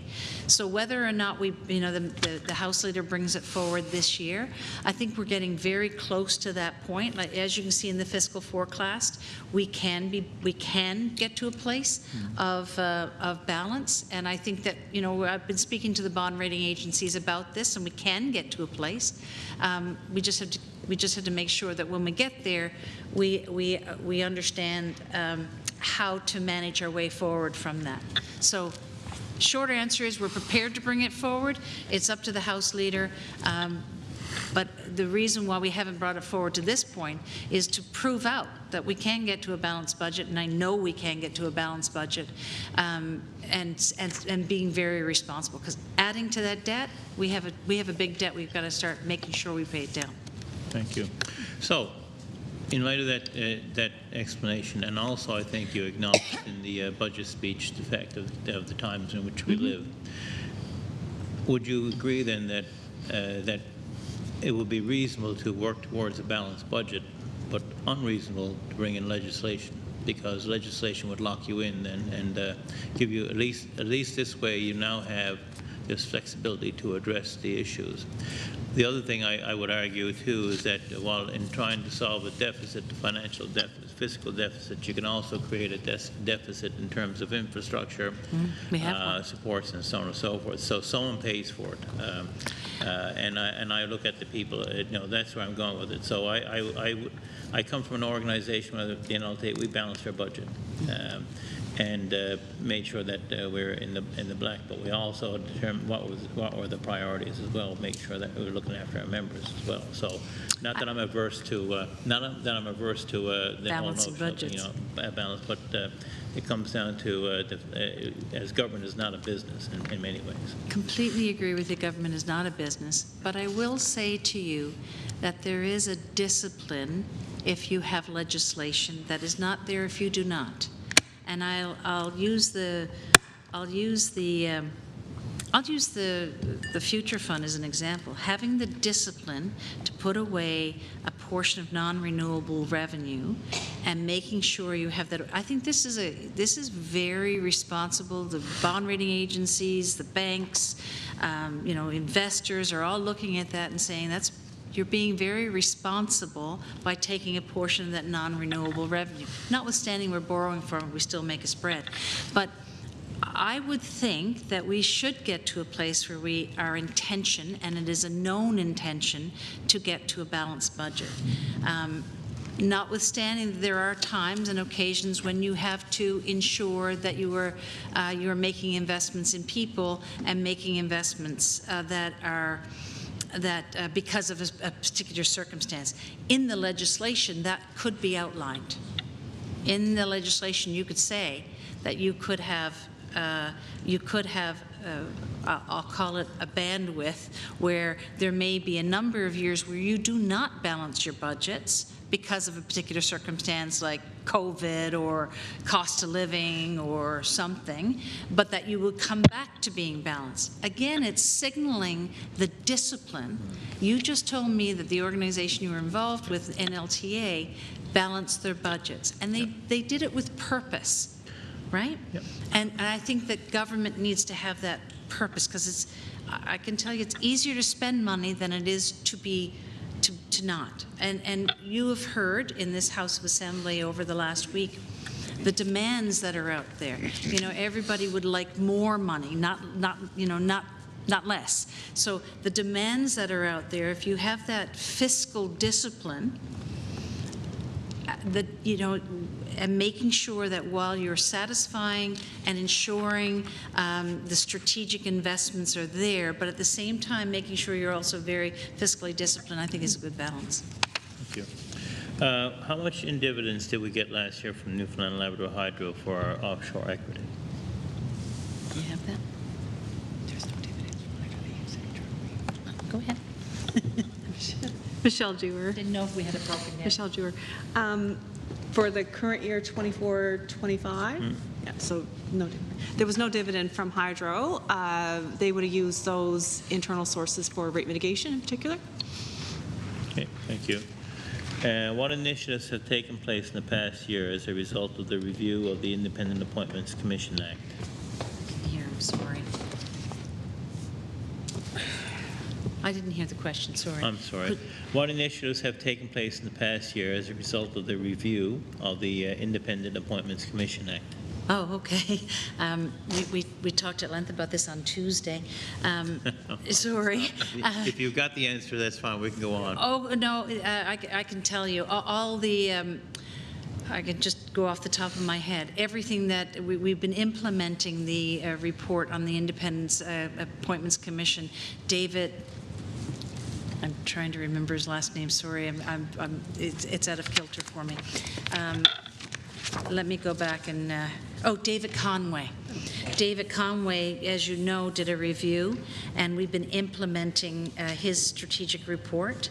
And I can tell you some of the things that we've done, is he wanted more advertising, for example. He wanted to expand the scope of making sure that we were going out and looking at gaining new members from around the province. So he made a number of recommendations, and we've been implementing his report. There was a robust answer on. No, that's fine. Those notes are taken care of. That was before I showed up here. Thank you. What will be the impacts of tariffs on our financial obligations from P3s? From P3s. We have not, at this point, we have heard of no impacts with regard to any of the P3s that we have, and these are, and I'm not aware of any risk in that area.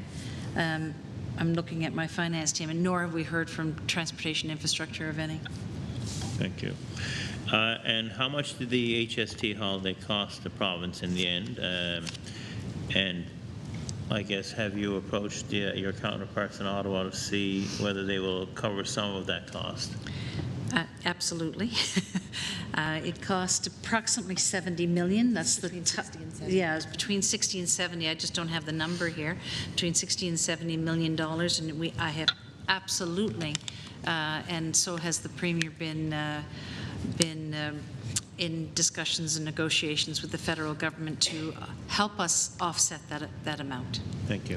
Thank you, MHA Dean. We're going to go back to MHA Paddock. I just want to come back quickly with regards to, these community groups. Just a couple quick questions here. So, and I take it they all have to submit a report at the end, right? So is their funding held back if their reports are not held in? So coming back again to your comment on discipline.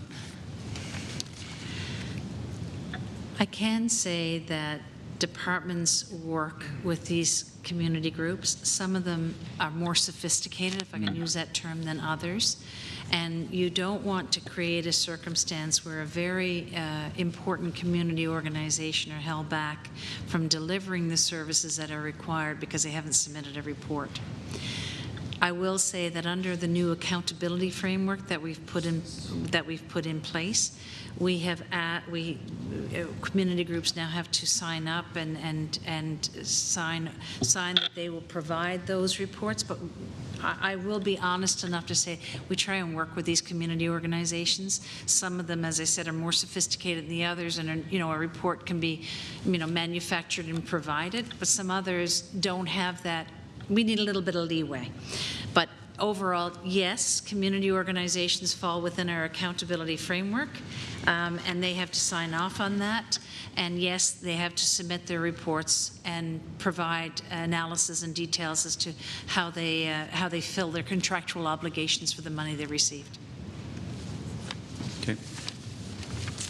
And I understand the challenge there with some of these, like even though some of them want multi-year funding, it's a ongoing challenge, and you almost need, like I said, to keep that look with regards to zero-based budgeting, so that everything is fluid, and they need to be able to justify why, because as things change pan province. All right. 1.1.01. Minister's office. I'm just again now some questions with regards to budgetary variance. Salaries went over budget last year by $72,600. Again, just looking for an explanation. My assistant, my secretary, retired, and she had a significant amount of leave built up at, I think, 35 years of service to the provincial government. So that's her payout for a retiring employee. Okay, 1.2.01. Salaries were under budget last year by 95.7. Again, just looking for that budgetary variance. That is an ADM role for tax that is not yet filled. We are, as Deputy Minister has indicated, we are looking at a review of organization within the Department of Finance, and that is a position not yet filled. We have an incredibly strong executive team, and it's budgeted for, but not, we may or may not fill that role. Okay, thank you, Minister. Okay, moving over 1.2.02, departmental operations.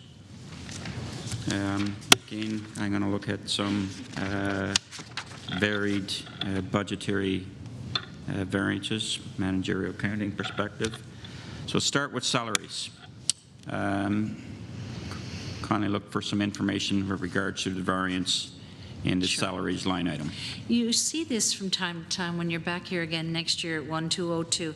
There is usually quite a variance here. These are entry-level tax administration position. They're hard to recruit and hard to retain. So people move. So they come with it. They come to within the civil service. They, come for a number of months or maybe a year, and then they move on. So you'll often see a drop balance there because of the timing of getting recruits. It's entry-level positions, and they move around quite a bit. Okay, next one down, I'm just looking for some explanation why the plan increased in transportation and communications, given that it was underspent, or under revised. It's postage. It's not, it's communications, so it's postage increase. Higher operational for postage. Yep. Professional service, again, why the planned increase? No, it's actually professional services, you said? Yep. It's actually a decrease from last year. So it was budgeted at 21, and it went down to 11. And that was savings, just lower operational requirements, so they right-sized to 18.6. So it's just lower operational requirements. Yeah, so so that's what I'm saying. It was under. You only used 11 last year, so right. Why go back up to 18? Only because it's such a big variance between 21 going down to 11 and then coming back up to 18. So they right-sized it, and they'll probably right-size it again next year if they're seeing that variance again. Purchase services. I'm just looking. Huge. Huge, yeah. What's being planned? That one made me gulp too. This is about the administration costs for the new disability benefit program. You will recall we've announced a huge, big investment for the disability community. I think it's, if memory serves, is like $27 million. And that $400 a month increase, and as well as a stipend then for their registered programs. But that's the administrative costs, and that's basically the federal finance charges to the province of Newfoundland and Labrador to administer that program and get those checks in the mail. So it's significant. We also utilize the federal department for the Coastal Labrador Seniors Food Supplement Program. You recall that that's under the Seniors Wellness Program. It's a stipend that we send out. I think it's $500 a month. Yeah. $500 a month that we send to those in Coastal Labrador, and to administer those programs. That's what's being. But it is, we know federal finance or CRA has the information. It's much better for them to send the checks in the administration of that program. Okay, and then just on that same line item, from last year budget to last year as spent. The 34.4K variance. I'm sorry, I'm So 796.5 to 839. Purchase services. Oh, purchase services. So Yeah. my Yeah. apologies. I didn't see what you were talking about. The 34.4K variant. It's resulting from a media advertising campaign for the cost of living. So some of the changes that we need to make for the, in the cost of living, we need to get that information out there. Okay, grants and subsidies. Last year, 13K plan, not utilized. I was just looking for some context. Sure, that's, you will recall we've repealed the legislation around the Atlantic Province's Harness Racing Commission. I think we repealed it last year. There's no harness racing in the province, so we don't think that expenditure is wise. So we repealed the legislation, and now, so we're not paying for the Association of the Atlantic Province's Harness Racing. We could always join back if there is harness racing in the future in the province. Or dog racing, right? No? Oh, no, my dogs don't race. Okay. They only look good. Coming down a couple line items, revenue provincial, an increase of 41.7, 21% increase. Again, just looking for some detail. I'm going to turn to the ADM for statistical services just to get his voice. That is, I can tell you what it is. It's the statistical data services, Doug. I don't want to take you off the topic, but it'd be nice to hear your voice. Doug Trask. Yeah, we provide some services to different organizations and entities, so that would be contract services, cost recovery. Can you give me some flavor as to that? I guess one example, there's a community accounts. We developed and service Northern Ontario's community accounts. It's very similar to our community accounts. They like the model, so we maintain and service their data requirements. Okay.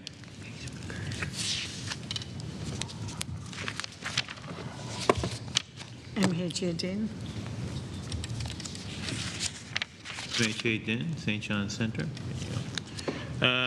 Under 1.2.02, is the department currently examining any new ways of providing the municipalities with funding?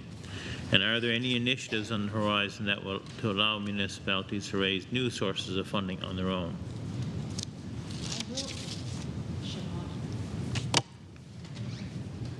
Chiffon code. There you go.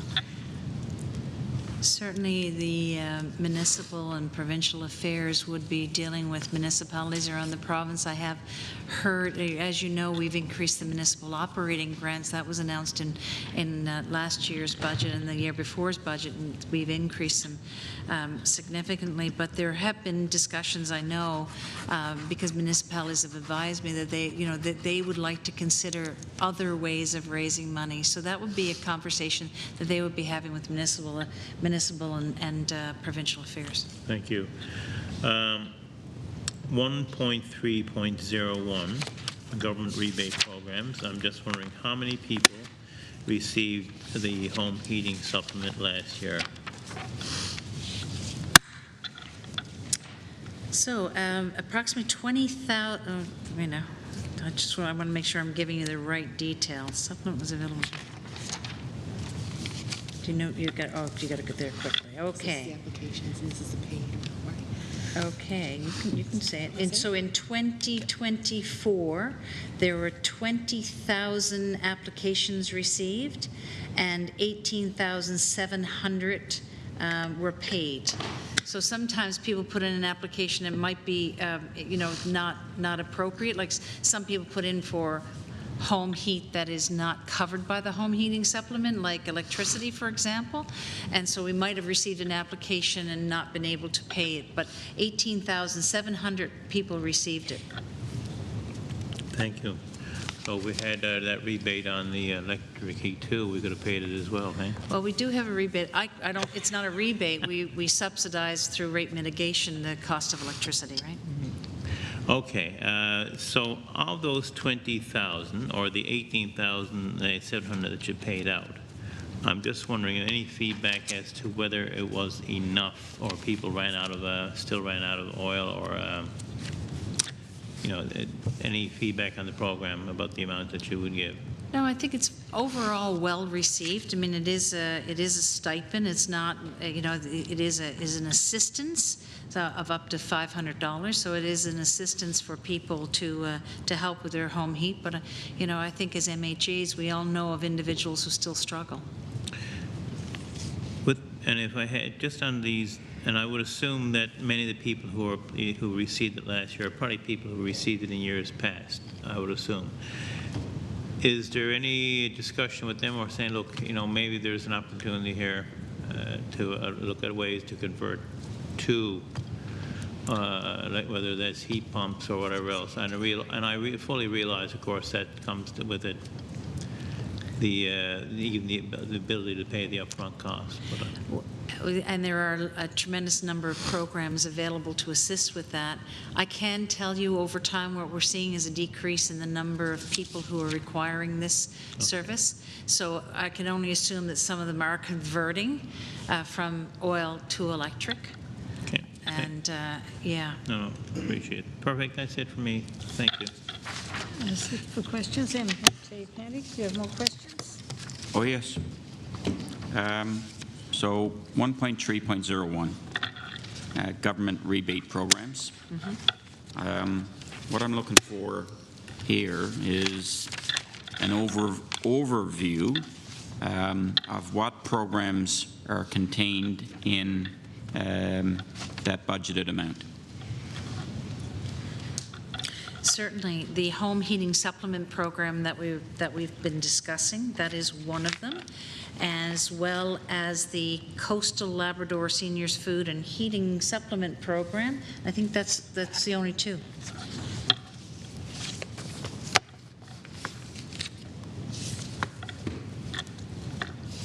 So the oil to electric, that's covered through the through environment. Okay. Okay.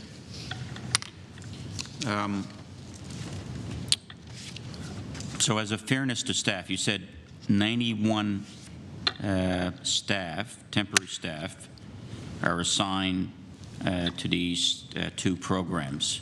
And these two programs have been ongoing for a while. And I'm just looking at, I guess, fairness to the public service is to keep people in a recurring temporary. So is there any analysis there with regards to converting some of those people to full-time? So I'm going to turn to the Deputy Minister, who obviously, yeah. Michelle Dewar. So the total temporary 91 is not all for those rebate programs. A portion of it would be, but not the full 91. I'd have to get you a breakdown of how much are for, unless they have it. Yeah, we'll have to get it for you because I don't know how much of that is temporary, but it's not the full 91. Yeah, but what? So again, to come back to, I guess, my general comment here is, we've had a number of these programs that have been recurring for a number of years. So to keep people in a temporary position, it's just a matter, like I said, of looking at being fair to some of these staff. Mm-hmm. If they're full-time, then there's a greater flexibility for them to move within the public service internally. So. Even those that are temporary can still do that. That's why you have such turnover in those positions. Okay. Sometimes we need them temporarily because the program, runs from a 6 months basis. For example, you can, with the home heat, we'll put out a call for home heat, sometime this summer, leading into the fall, and then by this time of year, it's almost finished. So sometimes it's temporary from that perspective. But I think I will turn to the Deputy Minister and say that I think there's always that kind of view to how do we ensure those temporary positions, if they're required full-time, how do we make them full-time? So I turn to you. They can apply internally, though, just for clarity. Go ahead. Michelle Dewar. So we'd always have some component of temporary in the department based on, as the Minister said, short-term work. There would be project-based work as well that would have temporary employees. I did mention earlier too that we are in the middle of a departmental reorg, so that has not been finalized yet. So we will have competitions to place some temporary people into permanent jobs. That's the process that's ongoing. It's just not at this point in time finished yet. Okay.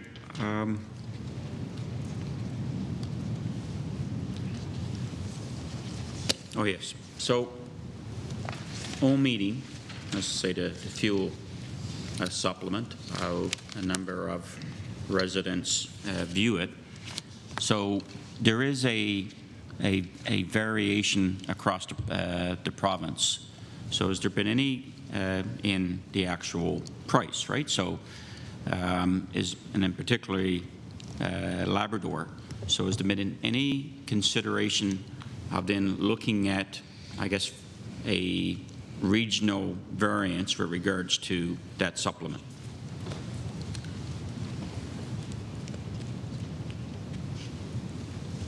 Siobhan Cody? Okay. Sorry, I had to wait for my light. I can say that we've looked at Labrador a little separately from Newfoundland and Labrador. As you know, I just told you about the coastal program, the Coastal Labrador Seniors Food and Heating Supplement Program that gives them an additional stipend.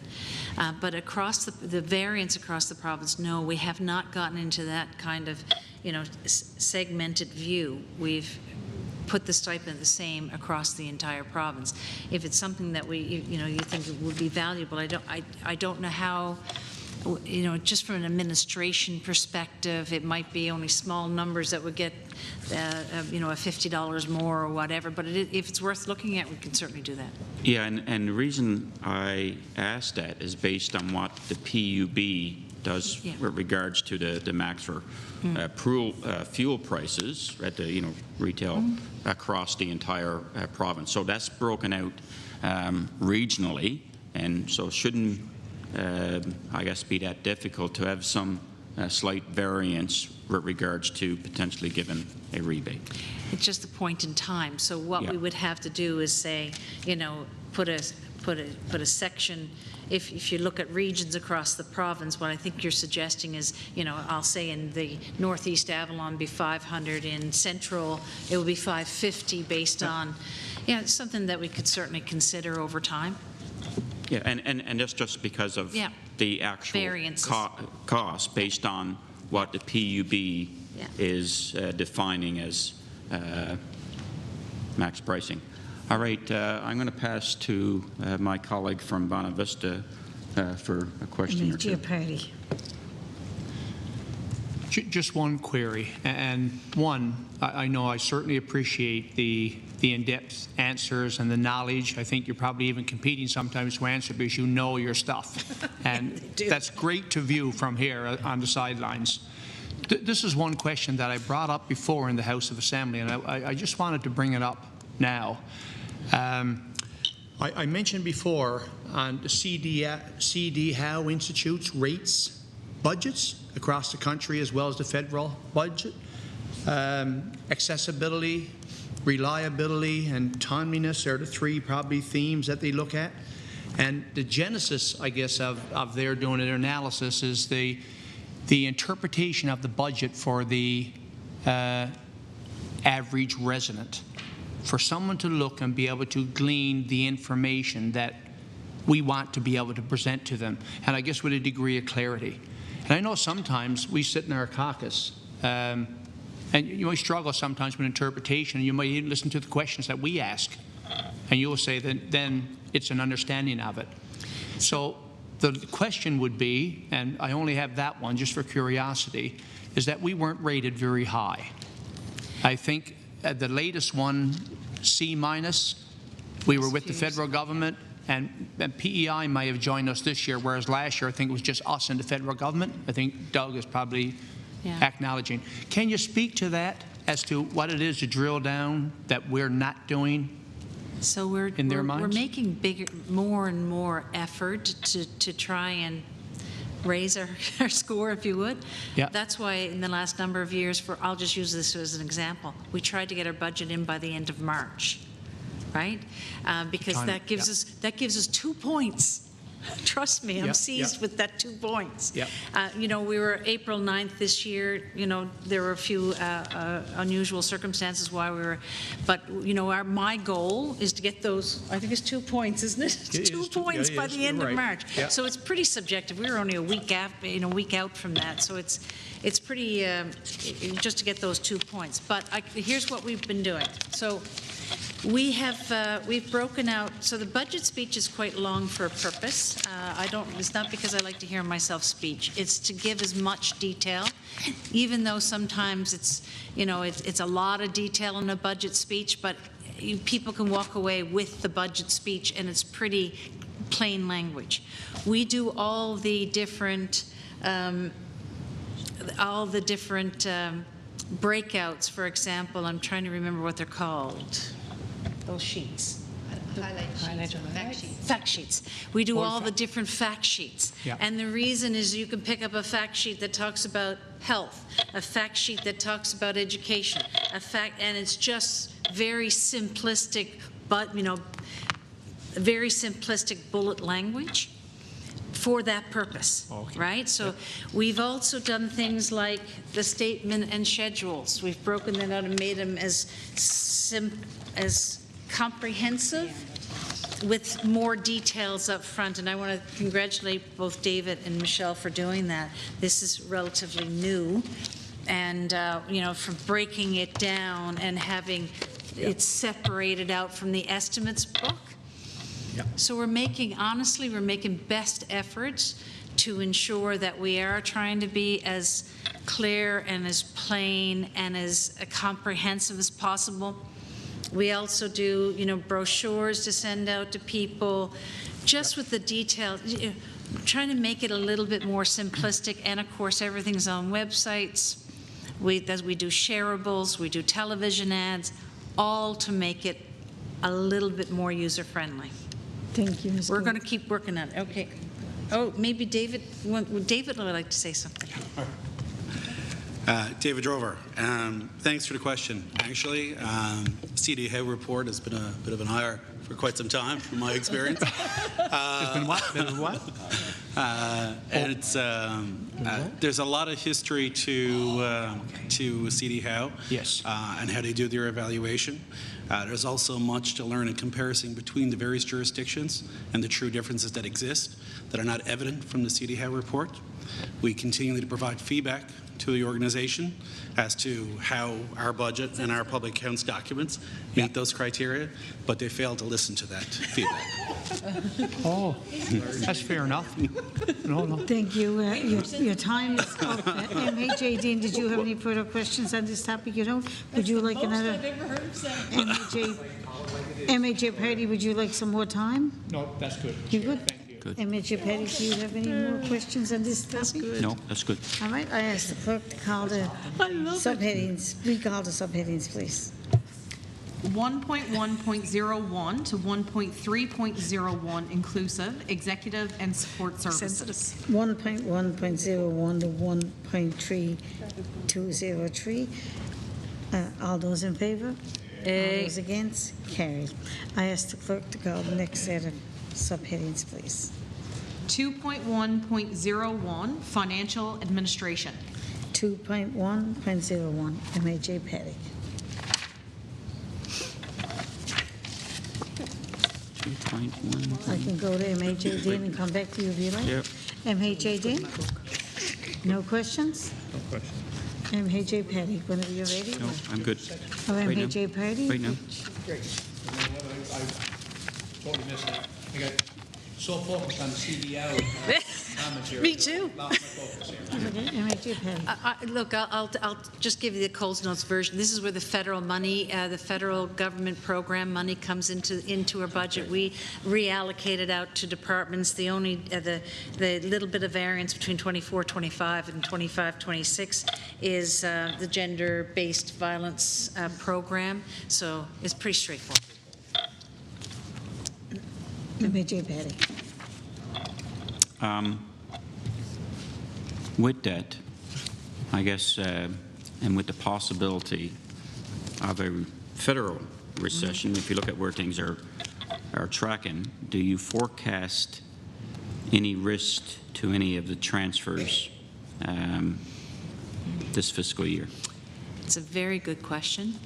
I will say that, so I'm going to say it this way. Our risk in Newfoundland and Labrador is probably less than other provinces.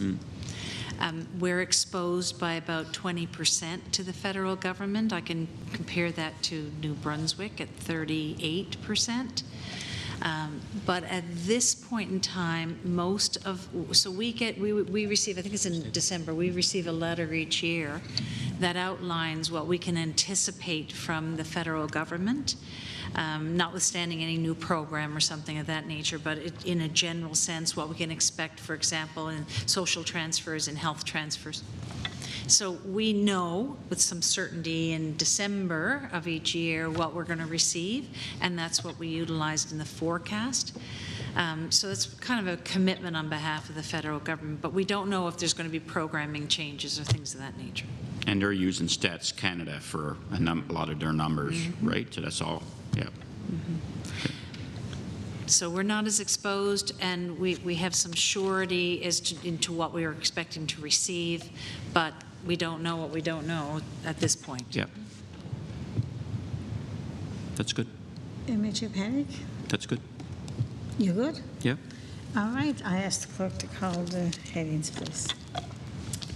2.1.01, Financial Administration. 2.1.01, all those in favor? Aye. Against? Carried. The total. Shall the total carry? All those in favor? All those against? Carried. Shall I report the estimates of Department of Finance? Carried. All those in favor? Against? Carried. All right, the next meeting of this committee is May 12th at 9 a.m. And first of all, I want to thank everybody for coming, all the officials that have left and the ones who have stayed, and we thank them for their time. And I know everybody would like to have a few words to end. So, Minister Cody? It's probably one of my favorite things in government is the estimates process, and I really thank the researchers, the analysts for all their in-depth review, as well as members of the House of Assembly and all of us for being here. But I wanted to make sure I really thanked as well the team of in the Department of Finance. As I said earlier, I've never worked with the most, as dedicated, determined, thoughtful, professional group, and their efforts every day on behalf of the province of Newfoundland and Labrador are outstanding. And I want to make sure we said that. I said that before I ended. Thank you very much. Major Perry, would you like to have some closing remarks? Okay, there's Delight.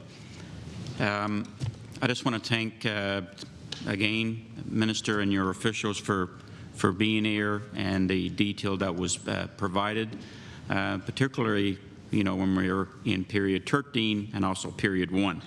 So navigating a fiscal year close and a fiscal year start as a unique challenge. And,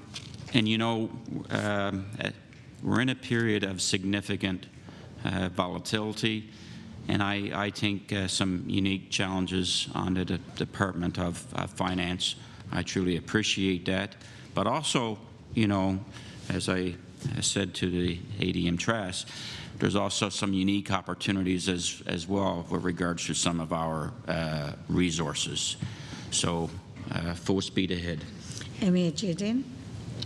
Well, Minister, and to your staff, I know certainly with regards to the tariffs, I would say we've gone from anger to, I think, sort of a steadfast approach right now. And I think you read some of the articles where Canadians are going elsewhere other than the States, and they're looking inward and to other places. So to me, I think we'll get through this. There'll be some rough water, but I don't think it's going to sink the ship by any means. All right, thank you, everybody. I ask for a mover to adjourn. Happy Easter, everybody. And mover to adjourn. M.H.J. Dean. Second by Minister Studley. All those in favour? All those against? Carried. Have a safe weekend and happy Easter, everyone.